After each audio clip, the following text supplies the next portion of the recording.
Good morning. Welcome, everybody. And let's get back to last week, talk about the last weekend, the players of the week. For us defensively, great game by Dean Lowry. He was just all over the place. He was our defensive player of the week. We had big playmakers, Godwin Igwe-Buke, and then Anthony Walker. Both played very, very well and at a very high level, but Dean was just dominant. It was all over the place. And had a terrific game. On offense, our player of the week was Danny Vitale, real physical at the point of attack. Did a great job blocking. I think of his 5 knockdowns that he had, 4 went for first downs, 1 went for a touchdown, and the other one went for an explosive run. And our offensive big playmaker was Warren Long. He was also our special teams player of the week, and he was dominant. I mean, he played as well in the kicking game as we've maybe had in my 16 years here on staff. I'm really proud of Warren, not only obviously the contribution he's making in the backfield, but the way that he's playing the kicking game was just absolutely outstanding. Jared Thomas was our offensive practice player of the week. Heath Reineke was our defensive practice player of the week, and Cole Johnson was our special teams practice player of the week. We got a real special weekend coming up. I'll start with the Coach to Cure that we're all doing throughout the country. It's our 8th year as the American Football Coaches Association. We'll be wearing patches across the country, not only ourselves but also Ball State and 99 other schools to raise awareness and to raise funds to fight Duchenne muscular dystrophy. And one of my good friends, Dominic's in the back, my buddy, and that's what we're doing this for, is to raise awareness and help my good friend and his teammates with their fight. And so thanks for being here today, and look forward to watching you or seeing you on Saturday to watch us play. Our honorary captain, someone that's very close to me and very personal, and Steve Schnurr, arguably one of the best quarterbacks to ever play in the Big Ten and here at Northwestern. His career speaks for itself, but more impressively, what he's done post-graduation. He's a terrific father, unbelievable husband, and the success that he's having professionally as a senior VP for Duke, really just unbelievable. And excited to see Steve on Friday, and then obviously Friday night is a Hall of Fame induction. And to have Coach Barnett here for the weekend and to have him honored is something that's going to be very, very special. Challenging week for us as a program, starting school today and how the guys handle that and time manage and kind of eliminate their free time and fill their free time up with what priority number 1 is, and that's handling their business academically. And then continuing to prepare mentally and physically to get ready to practice and prepare the right way. And then, the challenge of that type of week, along with a night game, it ends up being somewhat of a long week, sitting around in the hotel all week. And then you pop on the tape and you watch Coach Lembo's football team, and you're just impressed by BSU. I mean, I know they didn't have the outcome they wanted at A&M, and they kind of ran into a little buzzsaw, but you watch the way they played, really, I mean, maybe the last 2 series and then through the second half, they played their tails off and played very, very well, and then started a little slow against Eastern, but 28 straight points, made some big plays on 4th down to keep some drives alive. Unbelievable scramble run by their freshman quarterback for a touchdown that kind of got them going. And then you look at them on defense, and they're aggressive. They do some things schematically that give you a challenge, and then they've got a great plan in the kicking game. So it's going to be a great challenge for us to handle everything we've got going this weekend and then playing a very good opponent on Saturday night. So with that, how about some questions, please? If you'd like to ask a question, please get Carson's attention on your right or me on your left, and we'll get to the microphone. Coach, you had a nice win, obviously, at Duke, but there's some areas I'm sure you would like to see shored up offensively, particularly. Is that a good teaching moment, shall we say, to try to get some improvement in that area? Yeah, well, you'd have to tip your hat, first of all, to Duke's defense. I thought they played very well early. We blocked atrociously on the perimeter. I mean, our wide receivers were awful. And so they know that, and they've got a lot of work to do out there. But we made 16 look like a Buckus Award winner at linebacker. So, credit goes to him. He played well. I told you last week I thought he was a very good player, and we sure made him look real, real good. So the Joneses of the world, some other guys that are leaders out there need to step up and start playing well, because they didn't play very well on Saturday, and they know it, and they need to fix it. And then we got to pitch and catch better. We missed some open opportunities. We made 2 poor decisions with the football, one into double coverage and the other one into triple coverage when the outside post is open. And that's unacceptable. But I thought as the game went along, I thought our offensive line played a little better. I thought they imposed their will, especially down the stretch. And the way we ran the ball towards the end of the game, I thought was encouraging. Coach, you used the word dominant to describe a couple players. You used it earlier in the season to describe your defense. Right now, with the way the defense is playing, what's making them not just good but dominant? Well, I think it's the way that they're preparing. Hank and the staff are doing a good job, but at the same time, the guys are, I think, very, very focused. And there was a play that happened on Saturday that we made a call, but really didn't fit the personnel that was on the field. And the D-line comes off, and they're ripping my rear end. You can't call that. What are we doing? And so it just shows you the depth, I think, of football IQ that this defense has right now. And there were a couple things that we didn't do very well on Saturday. We missed, 2 fits in the run game that were both on Anthony. It ended up being explosive runs. It shouldn't happen. So there's a lot of room for improvement across the board as a football team. But, I think that group is playing with great confidence and trust and camaraderie, and they're going to be challenged this week. And Ball State does a great job with their zone scheme. I'm really impressed with their offensive line. Their center is one heck of a football player. Their backs are patient. For you guys to come out and watch spring ball and, thought Austin Anderson should be our starter, okay? Their backs are very similar to Austin. Really, really patient, really good change of direction, great spin moves, tough. They've busted 2 explosive runs, the first 2 runs of the A&M game and Eastern. They're good football players, and they're playing a freshman quarterback. At least the second half of both games, it has played very well. It looked like you used a pretty heavy rotation on defense, like at all 3 levels with, even like some of your top players coming off the field often. Was that more to do with the heat at Duke, or is that something you guys want to do into the Big Ten season? Yeah, we've been doing it kind of all preseason. We've rolled a lot of guys, really in both offense and defense. And against Eastern, we played a lot of guys in the kicking game. It wasn't a tryout, but I wanted to see how they'd play in game. But I'd love to play everybody. I mean, if we could play 65 guys in a game, I'd do it between now and by the time we played Soldier Field. But I told the guys this morning, you're not going to continue to play if you don't perform at a high level. And that performance goes back to the way that they prepare. End of the week, we didn't finish our prep very well out at wideout, and it carried over into the game. And that's on the guys. They've got to be better, and they've got to be more disciplined with their approach. But defensively, I think the game that Dean had, he only played 60% of the snaps on Saturday. That's a pretty dominant day. That's based on only playing 60% of the snaps. Pat, you talk a lot about flushing games here and wanting to go 1-0 in each week, but how important is it for Clayton to retain what happened in the Duke game and moving forward? I don't think he'll forget. Yeah, it'll be top of mind. What's up, buddy? How are you? Good. How are you doing? Great. Did you sense a loss of confidence around here the last couple of years, and do you find it coming back now, or do you notice that? Yeah. No, I sense a lack of focus. Yeah, lack of focus, lack of maturity in some areas. And that combination, along with, I don't think the chemistry being right in the locker room, was disastrous. And it starts with me as a leader. I'm the one that sets the tone, and when it's not right in those areas, it's my fault. And you fess it, you fix it, and you move on. And I think where the guys are at right now, and you've heard them all say it when they've been asked. The trust, the camaraderie, the chemistry, the brotherhood right now in the locker room is as strong as we've had it, and the credit goes to the guys. They've really bought into each other. They understand who we are and what we value, and they're buying into it. And the challenge is earning it every day, and not getting bored with it. That can happen at times, but just keep grinding and keep believing in it. You're talking about bringing some of the guys back from your Rose Bowl team. Was there a moment that year where you guys started saying this really could happen? Are you talking about 95? Yeah. Well, that's a lot of moons ago, man. You don't remember? Yeah, I mean, I do. Prince was cool back then, too. So, I mean, it's been a long time. But, yeah, I mean, it started in the offseason back then, and I see some similarities that way. But we got a lot of chapters left in the book this year. A lot of these top or teams that everyone thought were going to be playing for the playoff this year seem to be struggling, and I wonder if you find some opportunities for schools that people weren't really talking about a few weeks ago, like you guys in Utah. Yeah, well, I think that it's always hard in college football early in the season.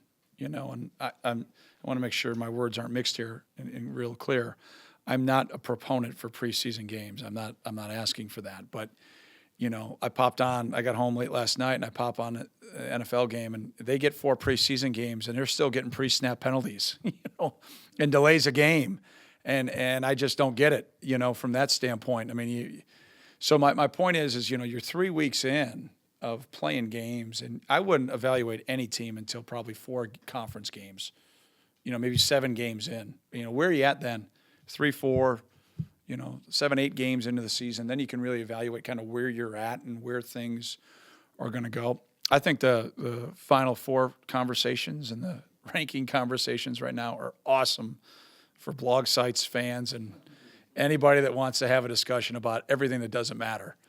As a team, you got to focus on what's important. That's why it's at the top of our pyramid. Wins what's important now. I mean, all that stuff is, quite frankly, as a player and as a team, it's a waste of time because it's insignificant. And that's what I like best about the football, the playoff system now, is you handle your business and play a competitive schedule and win. Everything else takes care of itself. And everybody's 3. We've got a lot of room for improvement. We are far from the team that I believe we're capable of being in all 3 phases. But I do see some improvement in some areas. And the other areas, I am chomping at the bit for practice tomorrow morning. Coach, a 2-part question, I guess. First of all, what did you or Mick say to Clayton at halftime?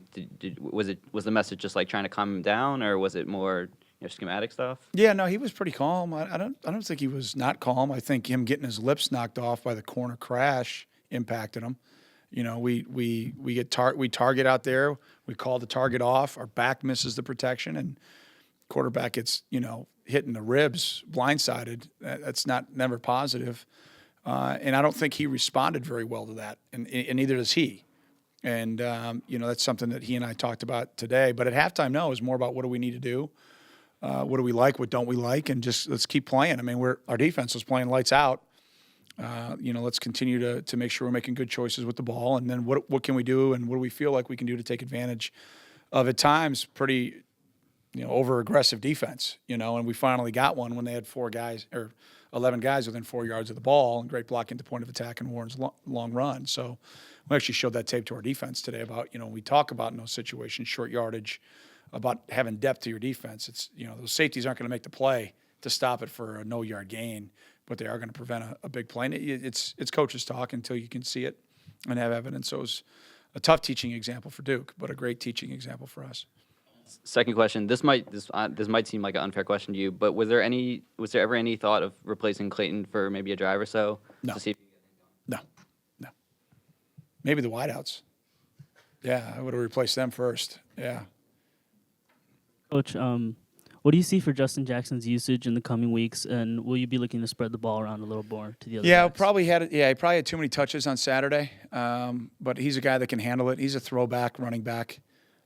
He's one of those guys that's, he just gets tougher the more he carries the ball. And, we got to spread it around a little bit more. 35 is probably too much, but, we were in 4-wheel drive most of the game. So, he's pretty important when we do that. Fitz, a couple of questions. One technical one about the kicking game on Saturday. He was leaving them, a lot of them kind of like 2 or 3 yard line. Was that by design to slow down the return game, or is that just the win there? You talking about our kickoffs? Mm-hmm. Yeah, no, we were facing a little bit of a breeze. It caught the ball a little bit, and I wish we were that skilled. I mean, Matt's doing a pretty good job. That's pretty skilled to be able to do that. And the other one, you talked a little bit before about going into classes and kind of the distraction that can face. Obviously, over the last few years, the record, you've talked about how it's been tough to kind of make that transition. What specifically do you guys do at this point, or maybe something different to ensure that this keeps going? Yeah, well, I told the guys this morning that, it is unacceptable to use football as an excuse for poor performance academically. And it's absolutely the same thing. It is inexcusable to use academics as poor performance in football. So they've had all this free time now to be, Snapchatting and all that. So that's got to go over here. And when you get your free time to do that, and when it's time to go to class to be focused and not use football as an excuse, and then vice versa. Yeah, I mean, stats don't lie a lot. We stink in October. I mean, we've been terrible, and I'm tired of it. quite frankly. So we got to be better, and we got one more week in September. So then we'll worry about that. But the guys understand. They get it. And I stood up our engineers and our pre-med guys today, and I said, not one of those guys. If they're sitting in where you guys are sitting, I said, you guys stand up. And there's a bunch of them, double-digit guys, and those are our best students. Not one of those guys. They always show up with an unbelievable attitude, and they bust their tail every day in practice, and they play well. So challenge the other guys. Handle your business. They will. They'll be fine. I mean, we had as many most academic all Big Ten guys in program history last year. They'll do the same. They'll raise the bar this year. I'm confident of that. Coach, you guys move up to 17 in the AP poll. You're not going to sneak up on anybody, Sure. and that can certainly be a motivation starting this week with Ball State to beat you guys. Are your players made aware of the fact that you're going to get really the best effort from every opponent, knowing, having that Right. label? Yeah, Fred. Now, well, we expect the best effort from everybody, regardless of all that. And like I said last week, only ranking that matters is how you rank and get your best self. That's all that matters. And, if all our guys have to do is pop on the tape and know we can play better. And then you watch your upcoming opponent. And every week is kind of a one-game season. And what's done in the rearview mirror is done. And what's coming up at mile marker next has nothing to do with this week. And if you get too focused in the rearview mirror, you get too focused, too far ahead, you miss your opportunity this week. And, again, maturity-wise, to where we're at this point, leadership-wise, has been solid. And I'm going to put my trust in those guys to make sure the voice that's being heard in the locker room is that of one of preparation and one of respecting ourselves. This game demands that you respect the game, and it demands that you respect your opponent. But if you don't respect yourself, you go out no matter what and who you're playing or where you're playing or when you're playing or the conditions, and you go out and you beat yourself. And you just can't do that to be successful consistently at this game. Keith Watkins, can you talk about his growth and the impact that he's been having lately on the team? Well, I'll go back to last year, Larry, when I thought he was really starting to take off like a rocket ship in the kicking game, and then unfortunately got hurt at the Penn State game. And that's when it just became a comedy of injuries for our football team. It seemed like that was the one, and it had nothing to do with Keith, but it was the one. Then all of a sudden down go multiple guys, and our kick game was at a high level, and then all of a sudden the dominoes just started to fall. But he's been in our program now for multiple years. He's really embraced his kicking game role. I thought he played really, really well at corner on Saturday, and that allows us to get maybe Maddie and Nick maybe a series off. He's in our nickel package and dime package, a big part of that, and I think he's really starting to play at a high level, which I'm happy for him and obviously happy for our team. Coach, in general, what did you think of the way the offensive line played on Saturday? Like I said, I thought as the game kind of moved along, I thought we started to play more physical. I thought we were better at the point of attack. A majority of our issues in the run game early, and especially in the first half, are on the perimeter. But again, we're trying to put different pieces together of that puzzle. You saw Brad a little bit at guard. You'll continue to see that. You saw him at center. You saw Jeff in at guard. We're getting every day is one day closer to getting Matt back. It won't be this week, but every day we're getting closer and closer to hopefully getting him back. Probably a couple more weeks for Adam. But that group's just got to keep grinding. Just keep grinding. To follow up on that, on the offensive line, is there something? So you would rather have the competition aspect and sort of the shuffling than continuity there? Is that more important? Oh, yeah, I mean, gosh, I'd rather have 5 guys that are all Big Ten and All-Americans and road graders and not play anybody else. I mean, but that's just not the cards that we've got right now. We've got, probably the difference between number 5 and number 8 isn't that astronomical. And at every other, Cush and I, we did a bunch of research this offseason, and I talked to a couple guys that I really respect and that have done this, that have rolled multiple offensive linemen. And when they're close, we do it at every other position. And so, why not do it at the O-line? It's not traditional, right? It's like shorts, I mean, everybody makes a big deal about it, just trying to stay cool, not cool in that sense, but cool in the heat. And, David goes to me before the game, my gosh, you guys are the smartest staff in America. I said, well, I appreciate that. And he wasn't talking about our team. He was talking about the shorts. So, I mean, you talk about who cares. I mean, who cares? But, from that standpoint, we're just trying, when the guys are that close, we do it at every position. Why not up there? Until If 5 guys emerge and take over, then that's what we'll do. But until then, you're going to see us play multiple guys. The shorts got a lot of attention, but I think the visor kind of got overlooked. Yeah. That was a smart choice too. the Yeah, I got a visor pretty as big well. forehead. That Yeah, was just it worked out. It was crying for sunburn. Yeah, my mom was happy. So that's all that matters. You guys on third down on defense in particular have held opponents so far 6 for 43. I mean, is that just a product of the way the defense is playing, or is getting off the field something that you guys emphasize more in practice? No, it's not more. We preach it. It's like turnovers, like Godwin's play. I mean, if you come at our practices, I mean, we're going for the football, turnover mentality. And Godwin, it was perfect. I mean, that goes on to teach tape until I die about exactly what to do on a play like that. But from a third down perspective, I think we've had a really good plan. Duke went tempo on the one, not to allow us to get our sub package in, which we will anticipate better and have a better plan for as we move forward. And they didn't really allow our rush to get home. They didn't drop back, but maybe one time the whole game. So we have to anticipate that a little bit better. But all in all, I think we're playing pretty solid on third down. The guys understand the significance and the importance of the down, if that makes sense. A couple wide receiver questions. After looking at the tape, what do you see from Christian? Seems like Yeah, kinda not good speed up enough. a little bit. Yeah, not good enough in the run game. And again, he's the captain, he's the leader. And so when I say that, I'm not putting it all on his shoulders from a standpoint of the performance. I'm putting it all on his shoulders from a leadership standpoint. And I see Stephen Buckley, who's a role player at wideout, playing his butt off, in a kicking game. So, between those two guys, they've got to get it fixed. And, I assume that they will. in particular to slow him down passing wise? No, I don't think so. I think we missed him a couple times when he was open. I think he had one big third down conversion. But, not necessarily. Mm-mm. The other thing, you mentioned a couple linemen. Any update on Cam? Not right now, no. As far as I know, he's still day to day. Yeah. Mm-hmm.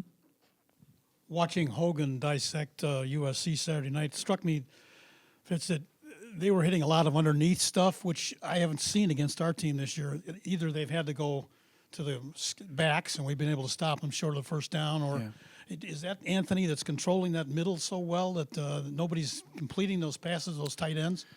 Yeah, I wish it was just solely on him, but no, I think we've had really solid underneath coverage. Ball State's going to test us deep. I mean, they're going to take 6 shots outside at least, and they do it not only to their wide guys, but they also go attack the safeties. Pete and his staff do a great job. He's a terrific football coach and another great friend of mine, and I'm very impressed by watching his team on tape. So we know what we're going to get this week from a challenging standpoint in the secondary. This is a very, very, very, very skilled and speedy group of wide receivers. They've got a really good plan to find a way to get one-on-ones by what they do formationally. But from as far as Saturday night, I mean, I can't tell you I saw a lot of it. I saw the outcome, but I think we're just having pretty solid underneath coverage with good eyes and good breaks on the ball right now across the board. All right, thanks, Coach. All right, thanks. Have a great day. Go Cats.